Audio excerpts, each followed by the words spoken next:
그림과 같은 송전계통 S점에서 삼상 단락 사고가 발생하였다. 주어진 도면과 조건을 참고하여 다음 각 물음에 답하라는 문제인데요. 이 문제 같은 경우에는 2003년도부터 해서 23년도까지 최소 8번 이상 출제된 문제입니다. 그러니까 개념은 동일한데 소문제의 개수만 좀 다르게 계속해서 변형되어서 출제가 되었는데 여러분이 그러면 어떻게 해야 되겠습니까? 이 문제를 완벽하게 아실 필요가 있는 것이죠. 이 문제를 풀 줄 아시면 이 문제가 나왔을 때 또 출제가 된다면 쉽게 맞히실 수 있는 것이니까요. 자, 제가 차근차근 설명을 드릴 테니까 여러분 끝까지 한번 집중해서 봐주시길 바라겠습니다. 자, 우리 보시면 이렇게 개통도가 나와 있게 되는데 자, 이 개통도가 나와 있고 밑에 조건이 나와 있고요. 자, 그 다음에 그 뒤에는 소문제가 이렇게 5문제가 존재하는 문제입니다. 자, 우리가 먼저 소문제를 풀기에 앞서서 한번 개통도, 임피던스 맵을 다시 한번 그려보겠습니다.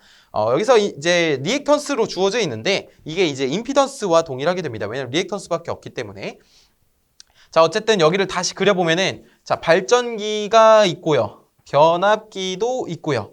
차단기를 지나서 여기에 송전선이 있겠죠. 송전선. 차단기를 지나서 자, 이런 전체 송전선의 리액턴스도 있을 것이고요. 자, 그 다음에 이쪽으로 가서 이 변압기의 리액턴스가 또 있을 것이고 변압기에 그 다음에 여기 S점을 지나서 가는 것이고 이쪽으로도 가게 될 것입니다. 그런데 자, 여기 보시면은 발전기가 있는데 변압기가 있는데 여기도 지금 변압기가 있는데 조금 다른 형태죠. 여기랑 여기랑 조금 구조가 다르잖아요. 이 뒤쪽에 있는 변압기는 3권선 변압기입니다. 그래서 1차 측, 2차 측, 3차 측이 아니라요. 1차 측, 2차 측, 3차 측이 됩니다. 이거 기억하셔야 돼요. 왼쪽부터 순서대로 1, 2, 3차가 아니라 왼쪽 1차, 가운데 3차, 오른쪽 2차입니다. 그래서 이 3차에 연결된 것이 C, 바로 여기에 나와 있는 조상설비, 조상기입니다. 조상기, 무효전력 보상장치죠. 자, 그래서 이 무효전력 보상장치가 왜 3차 측에 연결이 되어 있냐면 이것은 이제 제3고조파를 제거하는 안정권선, 3차 측 권선이 안정권선이거든요. 그것의 역할도 담당하고 손해용 기기 전력 공급도 담당하고 그 다음에 조상기가 연결이 됩니다. 이 조상기의 기능이라는 것이 아니라 여기에 연결된 요 3차 권선이 안정권선인데요. 이 안정권선의 역할이 지금 이 세 가지라는 것이에요. 3고조파 제거, 손해용기기 전력 공급, 조상기 연결. 그렇기 때문에 이 조상 설비가 연결되어 있는 이 부분이 뭐다? 바로 3차 측이다 라는 것을 꼭 기억을 해주셔야 됩니다. 그래서 임피던스 맵을 다시 마저 작성을 해보면 자, 먼저 발전기의 용량, 기준 용량은 5만 킬로볼트 암페어인데 이걸 메가볼트 암페어로 바꾸면 어떻게 돼요? 50 메가볼트 암페어가 되죠. 12 마이너스 세제곱이니까 50 메가볼트 암페어 기준으로 퍼센트 리액턴스가 25%입니다. 그래서 한번 적어볼까요? 자, 50%를 기준으로 50%가 아니죠. 50 메가볼트 암페어를 기준으로 25%. 자, 옆에도 한번 적어보겠습니다. 변압기 T1은 어때요? 50메가볼트암페어 기준으로 10%입니다. 그래서 50메가볼트암페어 기준으로 10%다. 그 다음에 송전선은 어떻습니까? 송전선은 그냥 10메가볼트암페어 기준으로 8%입니다. 그래서 10메가볼트암페어 기준 8%. 그 다음에 T2는 1차, 2차, 3차로 나눠져 있는데 자, 1차를 볼게요. 25,000kVA면 25메가볼트암페어죠. 25메가볼트암페어 기준으로 했을 때 1차와 2차가 몇 퍼센트라는 겁니까? 12%라는 겁니다. 그런데 1차가 12%라는 것이 아니라 1차와 2차 사이가 12%라는 거예요. 이걸 좀 주의하셔야 됩니다.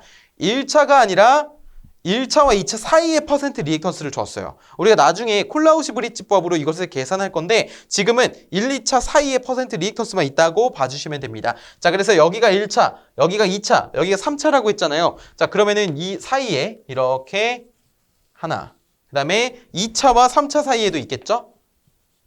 자, 이렇게 그 다음에 3차와 1차 사이에도 있을 겁니다. 자, 이렇게 놨을 때 위에는 뭐라는 거예요? 25메가 기준으로 했을 때 몇 퍼센트입니까? 12%죠. 그 다음에 2차와 3차는 25메가볼트암페어 기준으로 했을 때 16%입니다. 그 다음에 9.5, 10메가볼트암페어 기준으로 했을 때 9.5입니다. 여기는 10MVA 기준으로 했을 때 9.5%가 돼요. 그러면 우리가 지금 다 퍼센트 리액턴스를 쓴 것이 되겠죠. 그리고 마지막으로 조상기까지 써보면 여기는 10MVA 기준으로 15%입니다. 굉장히 정신이 없는데 나중에 다 싹 정리가 되니까 걱정 마시고, 우리가 지금 맨 처음 이 문제를 맞닥뜨렸을 때 해야 되는 것은 뭐예요? 바로 이렇게 각각의 기준 용량에 따른 퍼센트 리액턴스를 써줘야 한다는 거예요. 그래야지만 우리가 이 통일된 기준 용량으로 환산하기가 굉장히 편리해집니다. 이 문제 같은 경우는 또 수치가 얼마든지 변경이 돼서 출제가 될 수 있기 때문에 여러분이 방법을 명확하게 아시는 것이 중요한 문제라고 할 수 있습니다. 자, 이어서 볼게요.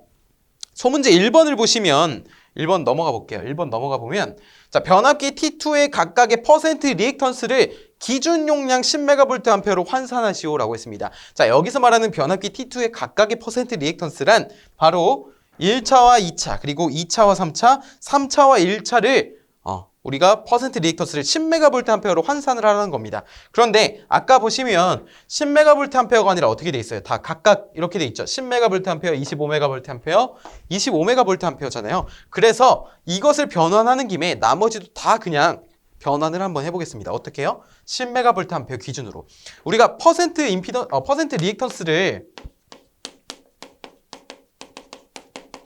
환산할 때요,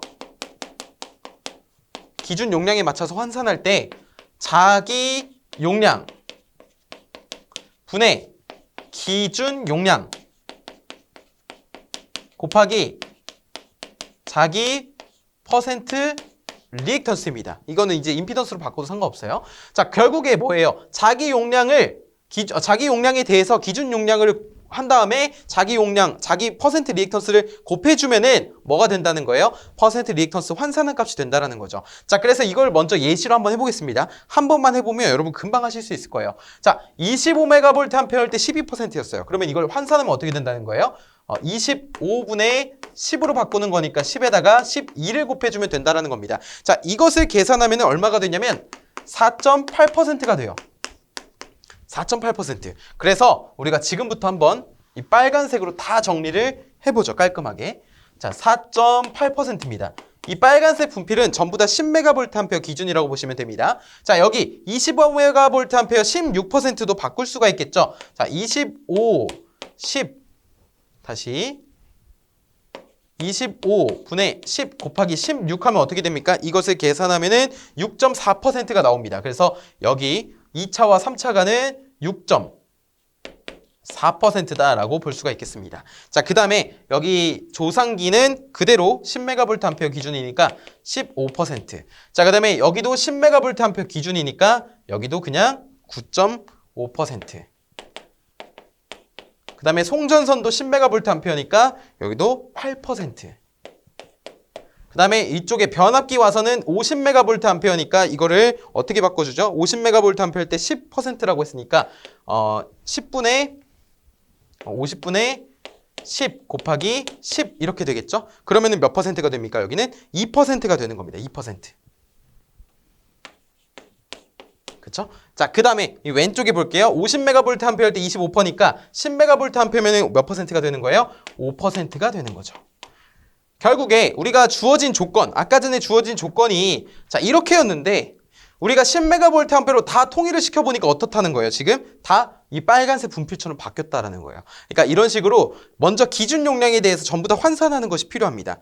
자, 그래서 우리가 1번 지금 풀 수가 있겠죠? 풀 수가 있는 것이 4.8, 6.4, 9.5 적어주면 되는 거죠.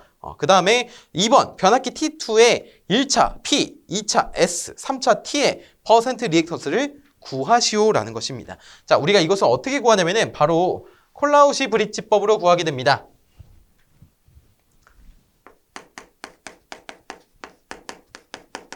콜라우시 브릿지법. 자, 이게 무슨 말이냐?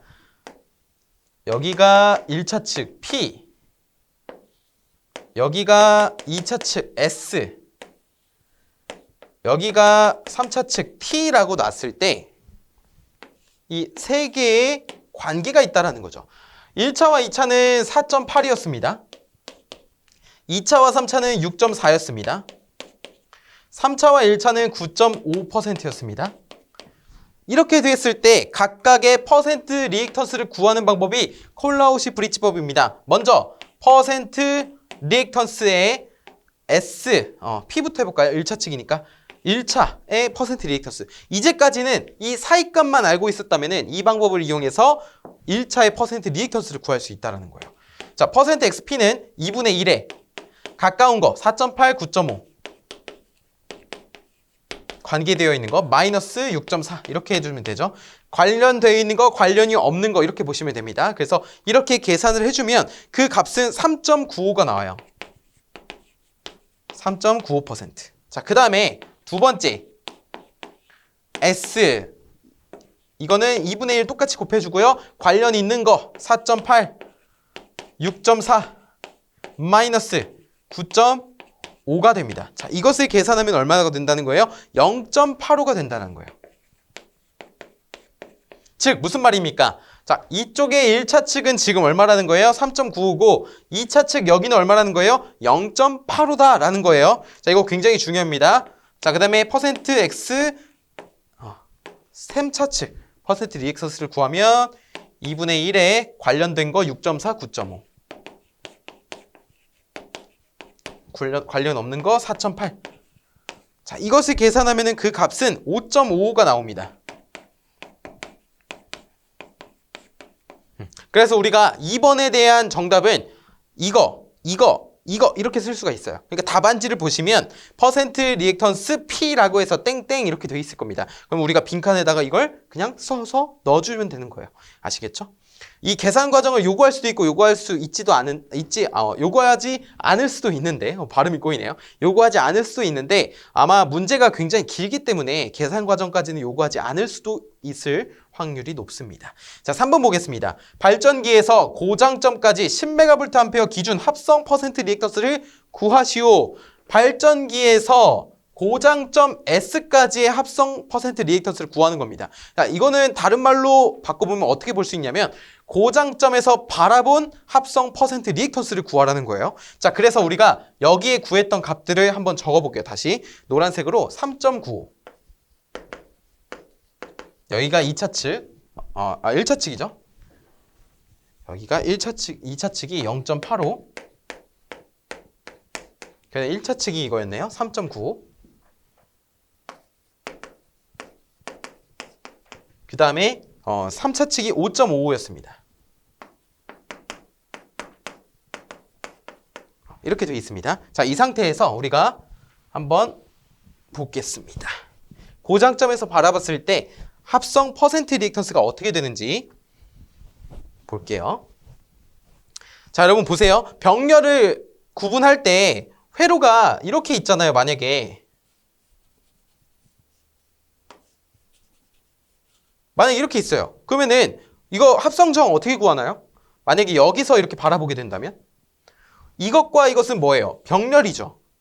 그 다음에 이것과 이것은 뭐예요? 직렬이죠. 그러면은 이것도 동일하게 여기서 바라보면은 이 부분과 이 전체 부분, 그냥 즉 발전기에서 이 변압기 T2의 1차 측까지 오는 이 퍼센트 리액턴스와 조상기에서 3차 측까지 오는 퍼센트 리액턴스는 병렬이고요. 그것들과 요 고장점 S에서의 즉 2차 측의 퍼센트 리액턴스는 직렬로 계산이 됩니다. 여기서 바라보면요. 고장점에서 바라보면. 그렇기 때문에 우리가 그것을 이용해서 문제를 풀어줄 수가 있겠습니다. 자, 먼저 경우를 나눠볼게요. 발전기에서 T2의 1차까지의 퍼센트 리액턴스를 한번 계산을 해보겠습니다. 자, 숫자가 기니까 같이 보면서 할게요. 5 더하기 2 더하기 8 더하기 3.95입니다. 잘 보세요. 5 더하기 2 더하기 8 더하기 3.95입니다. 자, 이것을 계산하면 얼마가 나오는 거예요? 18.95%가 나와요. 우리가 이것은 여기 퍼센트 리액턴스 1이라고 표현을 하겠습니다. 1. 이거는 퍼센트 리액턴스 1이에요. 자, 그 다음에 여기 조상기부터 T2의 3차까지는 어떻게 되는지 보겠습니다. 조상기가 15였고요. 3차 측은 5.55였습니다. 맞습니까? 자, 그래서 15에다가 5.55를 더해서 20.55%가 돼요. 동의하세요? 좋습니다. 자, 이게 뭐라고요? 퍼센트 리액턴스 2라고요. 2. 자, 그 다음에 우리가 전체 퍼센트 리액턴스 토탈이라고 하는 거, T라고 하면 헷갈리니까 그냥 퍼센트 리액턴스, 이 전체 합성 퍼센트 리액턴스는 먼저 여기에 이 차트 퍼센트 S, 리액턴스 S 더하기 여기 합성 리액턴스죠? X1 더하기 X2 합분의 곱으로 나타내면 이렇게 표현할 수가 있겠네요. 그쵸? 그러면은 퍼센트 리액턴스 XS는 뭐였습니까? 0.85였고요. 더하기 아까 전에 구했던 거 18.95 더하기 20.55 분의 18.95 곱하기 20.55가 됩니다.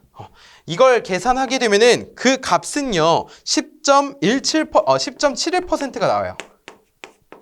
그래서 우리가 이 3번 과정에 또 10.71까지 계산을 할 수가 있겠습니다. 그래서 이 문제 같은 경우는 계속해서 답을 채워넣는 그런 형태로 출제가 될 것이에요. 자, 그 다음에 4번 보겠습니다. 고장점의 단락 용량은 몇 메가볼트 암페어인지 구하시오 라고 했는데, 자, 한번 이거 지우고 우리가 이 10.71 이것만 기억해 주세요.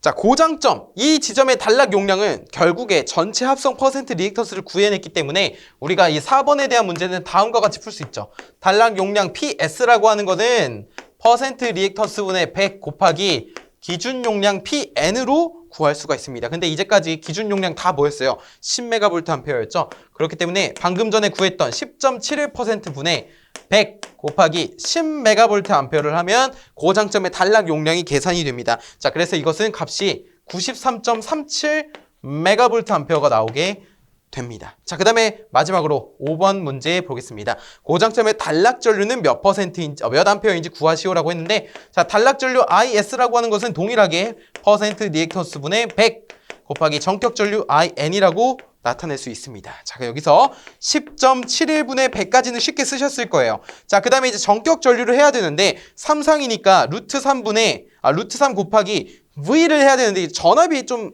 헷갈리실 수 있잖아요. 그런데 고장점이 지금 어디에 있습니까? 2차 측에 있어요. 삼권선 변압기 2차 측. 삼권선 변압기 2차 측 전압이 몇 볼트예요? 삼권선 변압기 2차 측의 전압이 77kV입니다. 아, 그래서 여기 5번 문제를 풀 때 이 전압에는 77kV를 넣어야 되는구나 라는 것을 알 수 있게 되는 것이고, 자, 그 다음에 여기 이제 전류를 구하기 위해서는 전력을 전압으로 나눠주는 거잖아요. 전력의 기준 용량이니까 10메가볼트 암페어 이렇게 쓸 수가 있겠습니다. 그럼 이것을 계산하면은 이 값은 얼마가 나오는 거예요? 바로 700.1 암페어가 나오게 되는 것입니다. 근데 문제에서 보시면 해설에 따르면 여기에 10의 세제곱 곱해져 있고 여기 10의 6제곱이잖아요. 그건 제가 그냥 여기 문제에서는 볼트, 그 다음에 이제 볼트 암페어 이렇게 푼 거고, 저는 킬로볼트, 킬로볼트 암페어 이렇게 푼 겁니다. 이해되시죠? 어쨌든 값은 700.1 암페어로 동일하게 나온다는 거. 자, 이렇게 해서 이 문제가 굉장히 오래 걸리고 좀 어려워 보이고 복잡해 보일 수는 있겠지만, 이 푸는 방법을 한 번만 익혀 놓으시면, 아까 전에 이 임피던스 맵을 잘 그릴 수만 있다면 조금 시간은 걸릴지언정 연습하다 보면 금방 풀 수 있다는 것을 저는 명확하게 알고 있습니다. 여러분 잘 해내실 수 있으니까 이거 잘 복습하시고 또 다음 문제로 넘어가시면 좋을 것 같습니다. 수전전압 6600V, 수전점의 3상 단락 전류가 8000A인 경우 다음 각 물음에 답하시오. 단, 단락점에서부터 바라본 가공전선로의 퍼센트 임피던스의 총합은 58.5%이다 라고 하는 문제인데요. 이 문제 같은 경우는 굉장히 자주 출제된 문제로서 항상 출제되면 이렇게 차단기의 전격 용량 표가 주어진 형태로 출제가 됩니다. 그래서 소문제를 보시면 기준 용량을 구하고 차단 용량을 구하게끔 출제가 되는데요. 자, 먼저 기준 용량이 무엇이며 차단 용량을 어떻게 구하는 것인지 한번 알아보겠습니다. 자, 먼저 기준 용량이라고 하는 것은 다음과 같이 구할 수가 있죠. 3상이기 때문에 루트 3은 곱해질 것이고요. 자, 여기에 공칭 전압이 곱해집니다. 전압을 공칭 전압, 선간 전압을 사용하겠다라는 거예요. 자, 그 다음에 전격 전류를 곱해주면, 자, 이거는 기준 용량이 됩니다. 자, 여기서 전압의 단위가 킬로볼트, 전류의 단위가 킬로암페어라면 기준 용량의 단위는 자연스럽게 메가볼트 암페어가 될 겁니다. 자, 그 다음에 단락 용량 같은 경우 마찬가지로 3상이니까 루트 3 곱해지고요. 공칭 전압도 동일한데 이제는 어떻게 되는 거예요? 단락 전류가 곱해지는 거예요. 단락 전류. 자, 그 다음에 차단 용량. 이건 보통 이제 차단기의 차단 용량인데요. 차단 용량을 보시면 루트 3 곱하기 이제는 공칭 전압 안 씁니다. 전격 전압은 전격 전압인데 차단기의 전격 전압이에요. 뭐 예를 들어서 차단기의 전격 전압이 이제 공칭 전압이 22.9kV다 하면은 25.8kV를 사용을 해야 되는 거죠. 차단기의 전격 전압 곱하기 전격 차단 전류값을 곱해 주어야 합니다. 마찬가지로 전격 전압 킬로볼트, 전격 차단 전류 킬로암페어라면 차단 용량은 자연스럽게 메가볼트 암페어가 됩니다. 자, 이런 식으로 구하는 것인데 결국에 이 차단 용량이라고 하는 거는 단락 용량 이상의 값입니다. 그리고 차단 용량을 구할 때는 이런 것으로도 구할 수 있지만 만약에 퍼센트 리액턴스로 구한다, 퍼센트 임피던스로 구한다라고 한다면 퍼센트 임피던스 분의 100에 곱하기 기준 용량 PN라고 곱해지면서 단락 용량을 또는 차단 용량을 계산할 수 있어요. 이러한 방법이 있다는 거. 자, 1번 보겠습니다. 기준 용량을 구하시오라고 했습니다. 기준 용량 어떻게 구한다고요? 루트 3 곱하기 공칭 전압 곱하기 전격 전류. 근데 문제에서 주어진 조건에 따르면 수전 전압, 즉 공칭 전압 주어져 있고요. 단락 전류가 주어져 있습니다. 그리고 퍼센트 임피던스가 주어져 있어요. 그러면 우리 지금 모르는 게 뭐예요? 전격 전류잖아요. 근데 전격 전류 구할 수 있습니다. 자, 어떻게 구하죠? 자, 기준 용량 PN이라고 하는 것은 루트 3의 전압 6600V, 이제 볼트로 그냥 할게요. 볼트, 그리고 전격 전류 차례인데 문제에서 주어진 거 임피던스와 단락 전류를 이용해서 계산할 수 있는 방법이 있죠. 자, 어떤 거죠? 퍼센트, 여기서 단락 전류 IS라고 하는 거는 퍼센트 임피던스 분의 100 곱하기 전격 전류 IN입니다. 여기서 전격 전류는 어떻게 돼요? 이거 좌변으로 넘기면 100분의 퍼센트 임피던스 58.5% 곱하기 단락 전류 8000을 곱해주면 되죠. 근데 문제에서 지금 여기 보시면 따로 뭐 단위가 주어져 있지는 않습니다. 하지만 최근 출제되는 문제에서는 전부 다 단위를 명시해주고 있기 때문에 여러분 이 단위에 맞춰서 반드시 이것을 환산을 해줘야 돼요. 지금 이 식 같은 경우는 볼트 사용했죠. 그 다음에 암페어 사용했죠. 그러니까 계산하면 뭐가 나오는 거예요? 볼트 암페어가 나와요. 근데 우리가 필요한 단위는 뭐예요? 메가볼트 암페어라고 한다면 여기에 뭘 곱해줘야 됩니까? 10의 마이너스 6제곱을 곱해줘야 됩니다. 그러면 이거 어떻게 되는 거예요? 이 값을 계산하게 되면은 53.5메가볼트 암페어가 나오게 됩니다. 53.5. 그래서 애초에 식을 쓸 때 6600을 킬로볼트로 바꾸고 8000암페어를 킬로암페어로 바꾸면 별도로 10의 마이너스 6제곱을 곱하지 않아도 바로 53.5가 나올 겁니다. 이게 이제 기준 용량이고요. 그 다음에 이제 차단 용량을 구하라는 것인데 이게 풀이가 두 가지가 정답으로 인정이 됩니다. 우리가 대표적으로 알고 있는 이 차단 용량을 구하는 공식, 이것을 이용해서 풀이를 하게 된다면 차단 용량 PS라고 하는 것은 루트 3의 차단기의 전격 전압이잖아요. 차단기의 전격 전압은 지금 6600이니까 차단기의 전격 전압은 7200이 됩니다. 7200 곱하기 이제 차단 용량을 구하는 건데 차단 용량 전격 차단 전류를 곱해줘야겠죠. 차단 전류 8000A. 마찬가지로 10의 마이너스 6제곱을 해주게 된다면 이 값은요 99.77메가볼트 암페어가 나오게 됩니다. 6600의 차단기의 전격 전압은 7200이에요. 6.6kV가 7.2kV 또는 이제 10의 마이너스 6제곱을 안 곱한다 그러면 7.2 곱하기 8 이런 식으로 표현을 할 수도 있습니다. 이게 이제 첫 번째 방식이고요. 자, 두 번째 방식은 무엇이냐면 문제에서 이렇게 물어볼 수 있습니다. 물론 지금 일단 적어드리고 시작을 할게요. PS는 퍼센트 임피던스 그대로 시작을 하는 거니까 퍼센트 임피던스 분의 100 곱하기 PN. 자, 이렇게 되면 어떻게 되냐면 퍼센트 임피던스 58.5에다가 100 그 다음에 위에서 구한 53.5 이렇게 계산을 하게 되면은 그 값은 91.45 메가볼트 암페어가 나오게 됩니다. 그런데 이 두 개 다 모두 차단기의 전격 차단 용량을 선정을 할 때 우리가 여기 보시면 표가 주어져 있잖아요. 그러니까 이거보다 다 상위 값을 선정을 해야 되는데 이것도 100메가볼트 암페어, 이것도 100메가볼트 암페어입니다. 그러니까 결국에 둘 다 정답으로 인정이 된다는 겁니다. 근데 여기서 주의하셔야 될 것은 이 소문제입니다. 2번 소문제. 2번 소문제에 만약에 조건에 1에서 구한 기준 용량으로 하여금 차단 용량을 구하시오. 이런 조건이 있다면 이 첫 번째 식을 쓰면 안 되고요. 2번 식만 써야 됩니다. 왜냐? 1에서 구한 기준 용량을 이용하라고 했으니까 우리가 위의 식은 1에서 구한 거 이용 안 한 거잖아요. 그래서 쓰면 안 되고 밑에만 써야 돼요. 근데 그런 게 없이 그냥 차단 용량을 구하라 라고 한다면 위, 아래 다 정답으로 인정이 됩니다. 아시겠죠? 자, 이렇게 해서 우리가 이런 차단기의 전격 용량을 구하는 문제까지 풀어보았습니다. 용량이 5000kVA인 수전 설비의 수용가에서 5000kVA 75%의 부하가 운전 중이다. 다음 각 물음에 답하시오. 자, 우리 보시면 지금 이 문제 같은 경우에는 전력률 컴패시터를 연결을 했을 때 역률이 얼만큼 개선이 되는지와 그리고 이런 부하 용량까지 계산하는 그런 문제가 되겠습니다. 그래서 이러한 형태는 소문제의 개수가 다르고 또 어떤 것을 물어보는지만 달라질 뿐이지 개념은 계속해서 반복해서 출제가 되고 있습니다. 굉장히 중요한 개념이기 때문에 이 문제 또한 집중해서 잘 들어주셨으면 좋겠습니다. 자, 바로 볼까요?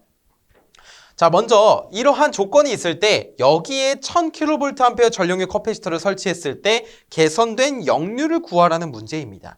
자, 1000kVA 사실 이게 피상 전력의 단위잖아요. 그런데 전력률 커패시터는 유효분이 없습니다. 무효분만 존재하기 때문에 피상 전력의 단위를 그대로 조상 설비의 용량이나 동일하게 이렇게 킬로볼트 암페어로 표현을 하는 것이죠. 1000kVA 암페어를 이제 1000kVA로 볼 수가 있는 것이에요. 그래서 자, P 유효 전력 먼저 구해 보겠습니다. 유효 전력.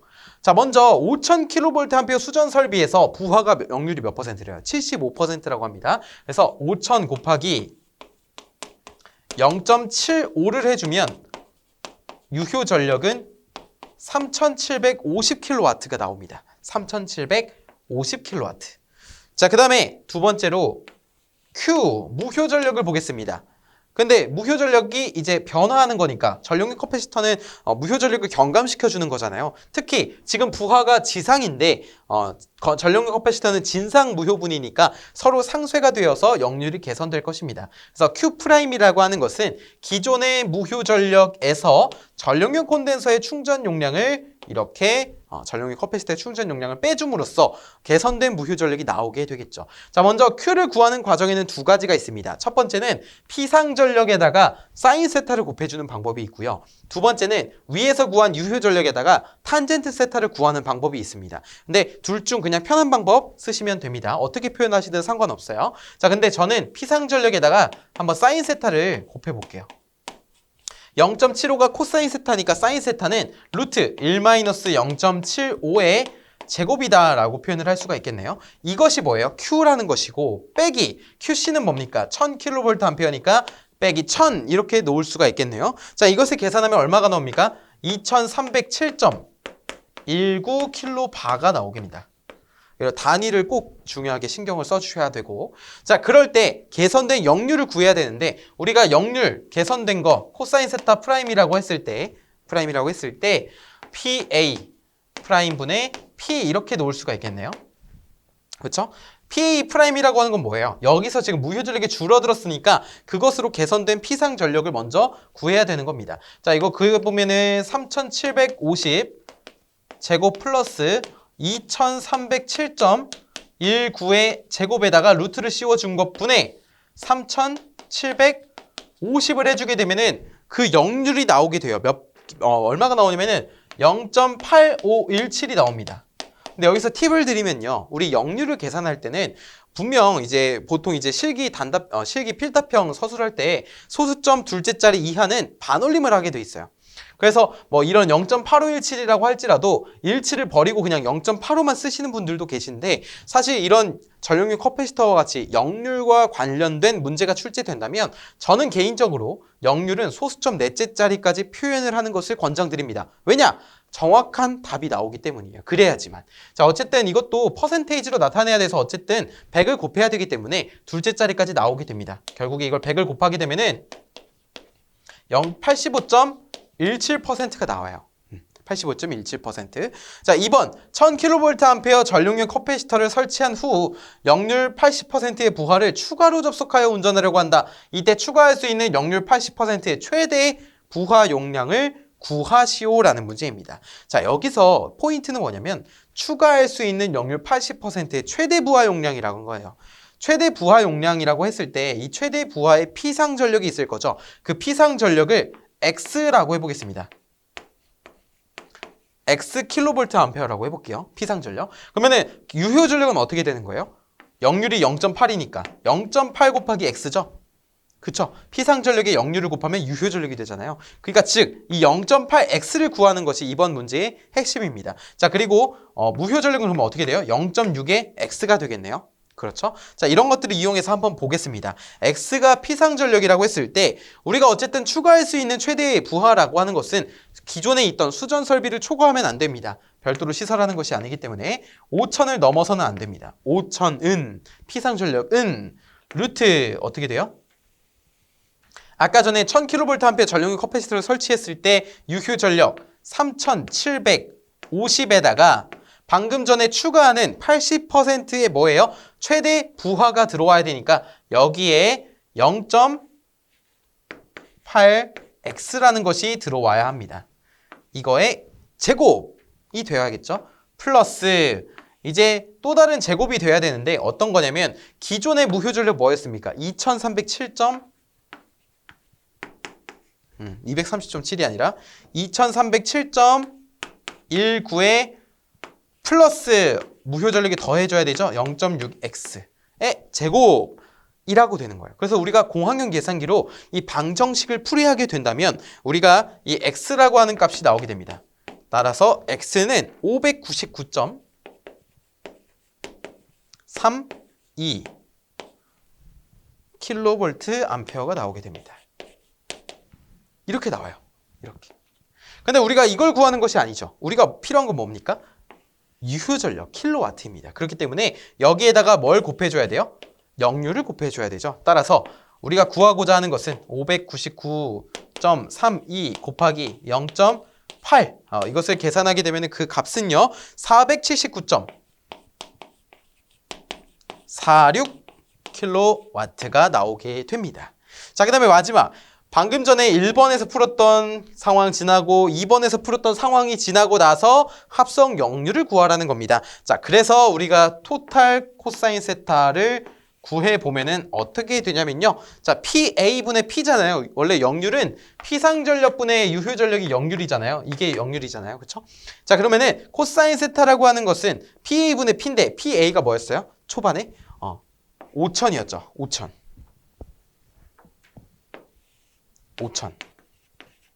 분의 유효 전력은 뭡니까? 방금 전에 구했던 479.46과 아까 전에 3750을 더하면 전체 유효 전력이 나오겠네요. 맞습니까? 맞습니까? 그렇죠. 이걸 곱하면 어떻게 돼요? 이걸 계산하면은 0.8459가 나옵니다. 0.8459. 그럼 이걸 퍼센테이지로 바꾸려면은 100을 곱해야 되고요. 여기다가 하면은 84.59%가 나오게 되는 것입니다. 자, 그래서 지금 보시면 역률을 지금 퍼센테이지로 나타냈잖아요. 이 문제 잘 봐야 돼요. 1번 문제에서는 퍼센테이지로 물어봤기 때문에 이렇게 퍼센테이지로 써야 되지만 3번 문제 보시면 퍼센테이지라는 단위가 주어져 있지 않습니다. 하지만 1번에서 퍼센테이지로 구했기 때문에 여기 동일하게 그냥 퍼센테이지로 해준 거고 이 문제 같은 경우는 여기까지만 써도 됩니다. 그래서 우리가 단위, 문제에서 물어보는 요구하는 단위를 끝까지 잘 집중해서 봐야 한다는 거예요. 아시겠죠? 좋습니다. 이번 문제도 잘 풀이하셨고요. 이어서 다음 문제 보시겠습니다. 발전기에 대한 다음 각 무릎에 답하시오라는 문제입니다. 자, 이 문제 같은 경우도 2004년부터 해서 5번 이상 출제된 문제인데요. 자, 1번 보시면 전격 전압 6000V, 용량 5000kVA의 삼상교류 발전기에서 여자 전류 300, 무부하 단자 전압 6000, 단락 전류 700A라고 했을 때 이 발전기의 단락비는 얼마인가라고 하는 문제와 밑에는 그러한 단락비가 큰 발전기, 단락비가 큰 기기에 대한 특징에 대한 문제가 이렇게 세트로 출제가 되는 것이 이렇게 자주 출제가 되었습니다. 1번부터 같이 풀어볼까요? 자, 먼저 단락비는 얼마인가라고 했는데, 자, 단락비는 구하는 방법이 여러 가지가 있죠. 첫째 뭐예요? 전격 전류분의 단락 전류죠. 그 다음에 퍼센트 임피던스 분의 100이죠. 자, 그 다음에 ZPU, PU법이죠. ZPU분의 1이라는 것으로 구할 수 있는데 문제에서 주어진 거 단락 전류 주어졌고요. 자, 그 다음에 전격 전류는 구할 수가 있습니다. 왜냐? 용량도 알고요. 전격 전압도 알고 있으니까요. 자, 그렇기 때문에 우리가 단락비, 이것이 이제 K가 되는 거죠. 단락비 K를 구할 수가 있겠습니다. 먼저 IN이라고 하는 것을 구해보죠. 자, 3상이기 때문에 루트 3에다가 전압 6000 분의 용량 5000kVA입니다. 5000 곱하기 10의 세제곱 이렇게 해줄 수가 있겠습니다. 자, 이것을 계산하게 되면은 그 값은 얼마가 나오냐면요. 481.13A가 나오게 돼요. 이게 이제 전격 전류죠. 그러면 우리가 지금 문제에서 단락 전류 알고 있고 전격 전류 알고 있으니까 단락 B도 구할 수 있을 것입니다. K라고 하는 거는 전격 전류 분의 단락 전류 700이 됩니다. 자, 그래서 이것을 계산하면은 대략적으로 1.45라는 값이 나오게 됩니다. 따라서 단락비는 1.45구나 라는 것을 적어줄 수가 있겠고요. 자, 2번 단락비가 큰 교류 발전기는 일반적으로 기계의 치수가 가격이 풍선, 마찰선, 철손, 효율, 전압 변동률, 안정도까지 빈칸에 알맞은 말을 쓰라는 건데 이렇게 약간 답안의 예시를 준 상태입니다. 그럼 우리가 이 단락비가 큰 기기의 특징에 대해서 알고 있어야 하잖아요. 자, 그것이 바로 이 내용입니다. 이 내용만 잘 알고 있으면 여러분 풀이하실 수 있습니다. 쉽게 풀이하실 수. 자, 먼저 퍼센트 임피던스가 작다라는 것을 보겠습니다. 자, 아까 전에 단락비 K라고 하는 것은 퍼센트 임피던스분의 100입니다. 맞습니까? 자, 단락비가 크다라고 하는 것은요. 퍼센트 임피던스와 반비례이기 때문에 퍼센트 임피던스는 작아져야 됩니다. 그렇기 때문에 퍼센트 임피던스 작고요. 두 번째, 동기 임피던스가 작음으로 전압 강화와 전압 변동률이 작고 안정도가 좋다라고 했는데 안정도는 전압 변동률과 관계가 있고 전압 변동률이 낮으면 안정도가 좋다라고 볼 수가 있게 되는 것이고 동기 임피던스가 작다라는 것은 이렇게 볼 수 있습니다. 우리가 퍼센트 임피던스의 식을 떠올려 보면요. 대지 전압분의 전격 전류 곱하기 동기 임피던스를 곱해주고 여기다가 100%를 곱해주면 퍼센트 임피던스의 공식이 됩니다. 자, 여기서 퍼센트 임피던스가 지금 작다라고 했기 때문에 동기 임피던스도 어떻게 돼야 돼요? 같이 작아져야 된단 말이에요. 동기 임피던스가 작으면 그에 따른 전압 강화라든지 전압 변동률이 작아지기 때문에 안정도까지 좋아지게 되는 것입니다. 자, 셋째, 전기자 반작용이 작다인데 자, 전기자 반작용이라고 하는 것은 무엇입니까? 전기자 전류에 의한 자속이 어디에 영향을 주는 거예요? 주 자속, 메인 자속에다가 영향을 주는 거예요. 영향을 주는 겁니다. 이게 크면 안 좋잖아요. 그렇죠? 크면 안 좋잖아요. 그래서 이 전기자 전류에 의한 자속이 메인 주자속에 영향을 주는 것이 전기자 반작용인데 여기서 말하는 이 동기 임피던스란 ZS는 RA라고 해서 전기자 저항이 있고요. 여기에 J XL 플러스 XA가 됩니다. 자, RA는 전기자 저항이고요. XL은 누설 리액턴스입니다. 그 다음에 XA는 전기자 반작용 리액턴스인데요. 동기 임피던스가 작으니까 전기자 반작용 리액턴스도 작아져야겠죠. 그렇기 때문에 전기자 반작용 리액턴스가 작으니까 전기자 전류에 의한 자속의 영향이 줄어든다라고 볼 수가 있습니다. 그래서 전기자 반작용이 작다라고 표현을 할 수가 있고요. 리액턴스가 작다라고도 표현을 하게 되죠. 자, 중량이 무겁고 기기의 치수가 커서 가격이 비싸다라는 것도 동기기, 단락비가 큰 기기의 특징이다라고 볼 수가 있고요. 주자속이 크다라고 표현을 한 것은 주자속에 영향을 끼치는 게 전기자 반작용이잖아요. 근데 주자속이 커진다는 거는 전기자 전류에 의한 자속의 영향을 덜 받는다라는 겁니다. 그렇기 때문에 주자속이 큰 것도 해당이 되고요. 여섯 번째 보시면 계자 철심 및 공극이 크다인데, 자, 계자 철심이 어떻게 돼요? 주자속을 만들어내는 곳이니까 계자 철심 커야 되겠고요. 그 다음에 전기자 전류에 의한 자속의 영향을 덜 받으려면 계자와 전기자가 멀리 떨어져 있어야 됩니다. 즉 공극이 커져야 되겠고요. 마지막으로 철손이 크고 효율 또한 나쁘다라는 것이 바로 이 단락비가 큰 기기의 특징이라고 볼 수가 있겠습니다. 따라서 이 문제를 풀어보면은 단락비가 큰 교류 발전기는 일반적으로 기기의 치수가 뭐예요? 크고 가격이 비싸고인데 여기 뭐 해당되는 걸로 쓸까요? 가격이 크고 이런 건 아니죠. 가격이 높고.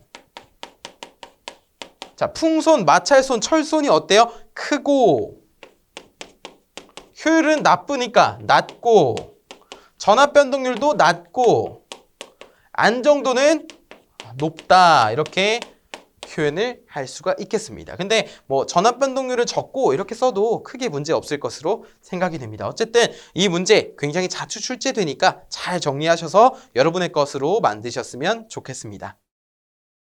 고압선로에서의 접지사고 검출 및 경보장치를 그림과 같이 시설하였다. A선의 누전사고가 발생하였을 때 다음 각 물음에 답하시오. 단, 전원이 인가되고 경보벨의 스위치는 닫혀있는 상태라고 한다 라고 되어 있는 것입니다. 자, 근데 보시면요. 자, A상이 있고 B상이 있고 C상이 있잖아요. 자, 이런 식으로 3상 3선식에서 중성점이 접지가 되어 있고요. 그 다음에 여기는 이제 오픈 델타 방식으로서 여기 B상, A상, C상이 있습니다. 그리고 권수비, 전압비는 6600대 110이에요. 이런 전압비로 이렇게 전달이 되는 겁니다. 자, 그 다음에 이제 문제에서 보시면 A선에 누전 사고가 발생했대요. 그러면 A선이 누전이 발생했다는 건 A선이 지락되었다는 겁니다. 그 지락 사고가 되었을 때 나머지 사고가 일어나지 않은 건전상의 전위의 변화, 그리고 뒤쪽에 있는 경보벨과 전압기에 찍히는 전압은 어떻게 되는지를 물어보는 문제가 바로 이 문제가 되겠고요. 이 문제도 굉장히 자주 출제가 되었습니다. 그렇기 때문에 여러분이 동작을 잘 이해하시면 근데 쉽게 풀이하실 수 있어요. 너무 겁먹으실 필요 없고 차근차근 저와 함께 보시면 되겠습니다. 자, 한번 천천히 보시죠. 제가 이쪽에다 그림을 그려 놓았어요. 이게 무슨 그림이냐면은 바로 이 그림입니다. 3상 3선식의 Y결선이고 중성점이 접지되어 있는 방식이에요.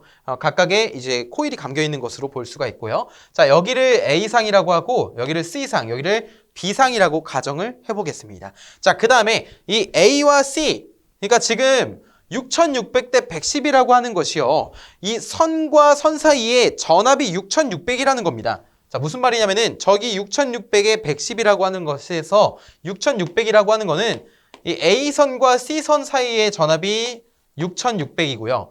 C와 B 사이의 전압도 6600이고요. 그 다음에 A와 C 사이의 전압도 6600입니다.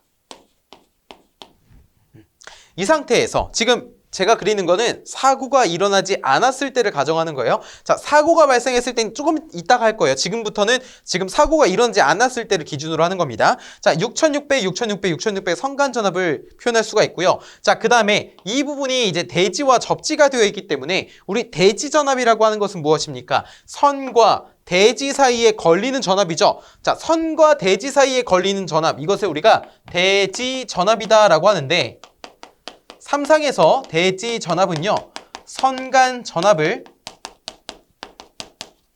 루트 3으로 나눠줘야 됩니다. 대지 전압은 선간 전압을 루트 3으로 나눠주어야 돼요. 자, 그것이 결국에 여기가 지금 대지죠? 그러면은 이 A상의 대지 전압은 뭡니까?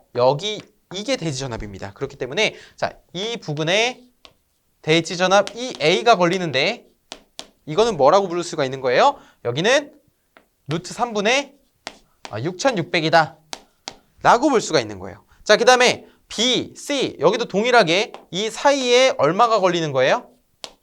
루트 3분의 6600. 여기도 요 사이에 얼마가 걸리는 겁니까? 결국에 상전압과 동일한 거죠. Y결선이기 때문에. 자, 루트 3분의 6,600이 걸리는 겁니다. 사고가 일어나지 않았을 때 이렇게 지금 걸려있는 상태라는 거예요. 그리고 이 오픈 델타 쪽으로 넘어오게 되면요. 이거를 그냥 쫙 펴보겠습니다. BAC 순이 되겠죠. 자, 그래서 쫙 펴보면 이런 식으로 될 거예요. 그래서 여기가 VB, VA, VC 순으로 될 겁니다. 그래서 부호를 그냥 플러스 마이너스 플러스 마이너스 플러스 마이너스라고 보겠습니다. 자, 그 다음에 사고가 일어나지 않았을 때를 기준으로 한번 볼게요. 사고 X일 때. 자, 여기에 걸리는 게 얼마라고요? 여기에 걸리는 거 루트 3분의 6,600이라고요. 맞습니까? 근데 권수비 얼마입니까? 6,600 대 110입니다. 그렇죠. 그러면은 루트 3분의 6,600 곱하기 6,600분의 110을 하면은 2차 축으로 이렇게 전달이 되겠죠. 오픈 델타 쪽으로 전달이 됐는데 그럼 사고가 일어나지 않았을 때 B상에 걸리는 전달이 되는 전압은 얼마입니까? 그러면 루트 3분의 110이 되는 거고요. 그 다음에 여기도 루트 3분의 110이 되는 거고 이쪽도 루트 3분의 110이 되는 거예요. 사고가 일어나지 않았을 때.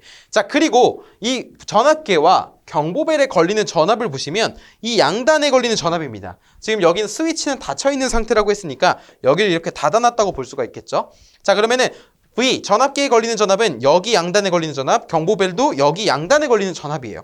여기 양단에 걸리는 전압을 따라가 보면 B, A, C의 전압을 모두 다 더해줘야 됩니다. 그렇기 때문에 이거를 더해줘야 돼요. 그런데 지금 수치상으로 보시면 루트 3분의 110, 루트 3분의 110, 루트 3분의 110이라고 해서 우리가 이걸 다 더한 값이 이거 루트 3분의 110 곱하기 3 이런 것이 아니라 이 삼상 교류 전원은 평형할 때 벡터적으로 더해주면 0이 되죠. 왜 그러죠? 여기다가 한번 그려볼까요? 여기다가 그려보면은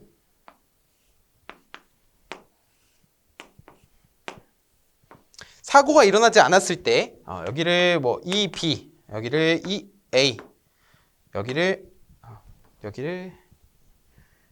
EA, EB, 여기를 EC라고 봤을 때 자, 사고가 일어나지 않았을 때 A상이 대지전압, B상이 대지전압, C상이 대지전압이에요. 자, 그런데 여기 보시면 이제 전달이 됐잖아요. 전달이 됐을 때 우리 보시면 여기 사고가 일어나지 않았을 때는 삼상 교류의 전원의 평형이기 때문에 이 합은 0이 됩니다. 왜냐? 위상차가 지금 120도잖아요. 이거 더하면 0이 돼요.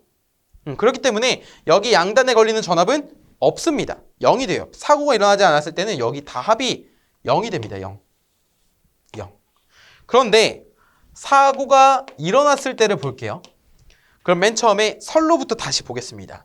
자, 사고가 일어났다는 거. A상이 지락이 됐다라는 거죠. 그러면 A상은 이렇게 무시된다라는 거예요. 코일을 지워보죠. 헷갈리니까. 자, 이렇게 무시가 돼요. 맞습니까? 자, 그러면 여기가 뭐가 됩니까? 여기가 0이 돼요. 0. 왜냐면 이 대지와 연결이 되었기 때문에 등전위가 되잖아요. 그렇기 때문에 여기가 0이었으니까 이 A상의 전압도 0이 됩니다. 대지전압이. 자, 그러면은 우리 B상과 C상의 대지전압을 정의를 할 때 B상의 대지전압은 뭐였습니까? 이 B상의 전선과 대지가 이루는 전압이었잖아요. 그 지점이 여기였는데 이제는 뭐가 되는 거예요? 여기가 되는 거예요. 왜냐? 이게 지금 지락이 되었으니까요. 지락이 되었으니까. 그러니까 기존에 B상과 A상의 전압이었던 6600V 선간 전압이 이제는 대지 전압이 되는 겁니다. 그래서 사고가 발생해서 여기가 이렇게 연결이 된다. 연결이 된다라고 한다면 B상의 대지 전압은 6600V가 되는 것이고요. C상도 마찬가지로 루트 3배 증가해서 6600이 되는 겁니다. 선간 전압 그대로 되는 거예요. 루트 3배가 증가해서. 자, 그래서 기존에 원래 선간 전압이 이런 식으로 되었는데 A상 원래 여기 보시면 이렇게 A상에서 이렇게 C까지 A상에서 C까지의 대지 전압이 이것이 되는 것이고 이게 이 C가 되는 것이고 여기서 이렇게 되는 것이 EB 프라임이 되는 것이죠. 그렇죠. 이게 A가 지금 이렇게 지락이 된 거잖아요. 그럼 이걸 구해야 되는데 자, 이 빨간색의 길이는 노란색의 길이의 루트 3배입니다. 왜 그럴까요? 자, 이렇게 수직으로 내려보면은 여기가 직각이에요. 직각. 그쵸? 그러면은 이 가로 길이를 구한 다음에 코사인 세타로 구해서 여기 세타로 구해서 이걸 구한 다음에 여기에다가 뭘 해줘야 된다는 거야? 2배를 해주면 요 길이값이 나오게 되는데 요 빨간색 길이값은 요 노란색 길이값의 루트 3배예요. 루트 3배. 그래서 여기가 6600이 된 겁니다. 여기도 벡터적으로 더했을 때 이 노란색 길이값에 요 빨간색 길이값은 루트 3배이기 때문에 여기서 아까 전에 루트 3분의 6600에서 6600이 된 겁니다. 그래서 여기가 6600, 6600이라고 된 거예요. 자, 그 다음에 그러면은 사고가 일어났을 때 이쪽에는 어떠한 변화가 있는지 보겠습니다. 자, VB는 어떻게 되죠? 사고가 일어나지 않은 상이니까 루트 3배 증가해서 110V가 됩니다. 만약 계산 과정 쓰라 그러면 이거 곱하기 루트 3 하면 돼요. 맞습니까?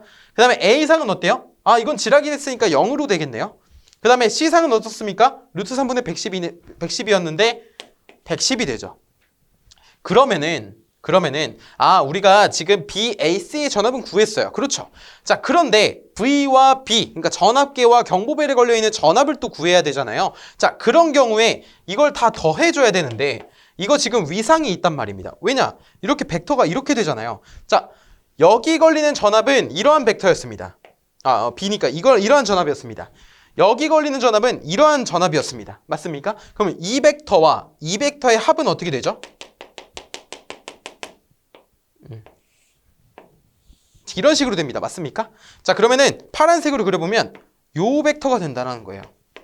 요 분홍색 벡터와 요 분홍색 벡터의 합은 요 파란색 벡터가 된다는 겁니다. 그러면 또 보시면 요 파란색 벡터의 길이는 요 길이의 루트 3배예요. 맞습니까? 아, 그러면은 여기에다가 또 파란색 길이는 어떻게 된다고요? 110에다가 루트 3을 곱한 110 루트 3이 된다고요. 자, 그 다음에 여기에다가 110 루트 3을 계산기로 이렇게 두드려 보면 무슨 값이 나오냐면은 190.53V가 나오게 되는 것입니다. 자, 그래서 우리가 지금 좀 복잡해 보이지만 하나하나 차근차근 풀어보면은 쉽게 접근을 할 수가 있고요. 여러분도 이게 처음에는 이해가 안 가실 수 있어요. 그런데 이렇구나. A상이 지락되니까 이 대지전압이 루트 3배 상승하면서 여기가 6600이 되고 그것들이 전달이 되는 과정에서 110, 0, 110이었는데 이게 그냥 더하는 것이 아니라 위상이 마찬가지로 존재하기 때문에 원래 3상 평형일 때는 더했을 때 0이었지만 이제 사고가 발생함으로써 벡터가 이렇게 바뀌면서 파란색 길이가 되니까 파란색 길이는 또 빨간색 길이의 루트 3배네. 그러면 110에다 루트 3을 곱해서 190.3이 되는구나. 190.53이 되는구나 라고 표현을 할 수가 있게 되는 것이죠. 자, 그래서 우리가 소문제를 한번 풀어보겠습니다. 자, 소문제를 보시면 1차 측 ABC선의 대지전압은 몇 볼트인가? A선의 대지전압. 지금 이거 사고가 발생했을 때를 가정한 겁니다. A선의 대지전압은 0이 되죠. 왜냐? 지락이 발생했으니까요. 누전이 발생했으니까. B선의 대지전압은 원래 루트 3분의 6600 곱하기 루트 3배 증가하니까 6600이 되는 것이고 여기도 6600이 되는 것입니다. 그 다음에 2번 보겠습니다. 2차 측 ABC의 전구전압과 전압계 V의 지시전압과 경보벨 B에 걸리는 전압은 몇 볼트인가? 라고 물어봤습니다. 마찬가지로 사고가 일어났기 때문에 A는 0볼트, B는 뭐가 돼요? 110V, C도 110V. 그 다음에 4번과 5번은 둘 다 동일하게 110 루트 3 또는 190.53V가 되는 것입니다. 자, 이렇게 해서 우리가 이런 누전이 발생했을 때 대지전위의 변화에 대해서 알아보았습니다.